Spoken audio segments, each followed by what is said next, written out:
Hello வணக்கம். நாம் சந்தோஷமாக வாழணும்னா நிறைய காசு சம்பாதிக்கணும்னு நினச்சிக்கிறாங்க நிறைய பேர். இட்ஸ் நாட் லைக் தட், ரைட்டா? நம்ம சந்தோஷமாக இருக்கணுங்கிறது நம்மளுடைய மைண்ட் செட்டு. நம்ம என்ன இருக்குதோ அதை வச்சு திருப்தியாக வாழ கற்றுக்கிட்டாலே நம்ம ஹாப்பியாக வாழ முடியும், ரைட்டா? ரொம்ப க்ரீடியாக நிறைய காசு சம்பாதிச்சாதான் ஹாப்பியாக இருக்கணும், வாழ்க்கை பூரா காசு சம்பாதிக்கிறதுல ஒழிச்சிக்கிட்டே இருக்கணும், அது கிடையாது. ஃபார் எக்ஸாம்பிள், நம்ம வாட்ச் இருக்குன்னு வச்சுக்கோங்க. நம்ம சீப்பான வாட்ச் கட்டினாலும் சரி, வெரி காஸ்ட்லி வாட்ச் கட்டினாலும் அதே டைம் தான் காட்டப்போகுது, ரைட்டா? அதே மாதிரி சீப்பான காராக இருந்தாலும் ரொம்ப காஸ்ட்லி காராக இருந்தாலும் ஒரு 10 கிலோமீட்டர் போனால் அந்த 10 கிலோமீட்டர் தான் இந்த 2 காருமே போக போகுது. சாப்பிடும் போதும் நீங்கள் ரிச் ஃபுட் சாப்பிட்டாலும் புவர் ஃபுட் சாப்பிட்டாலும் வயிற்றில் எவ்வளோ கெப்பாசிட்டி இருக்கோ அவ்வளோதான் சாப்பிட முடியும், ரைட்டா?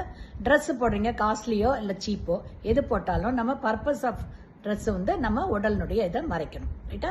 ஸோ இதெல்லாம் இருக்கும்போது நம்ம அந்த வாழ்க்கையை புரிஞ்சுக்கிட்டு யதார்த்தத்தை புரிஞ்சுட்டு இருக்கிறத வச்சு சந்தோஷமாக வாழ கற்றுக்கோங்க, ஓகேங்களா?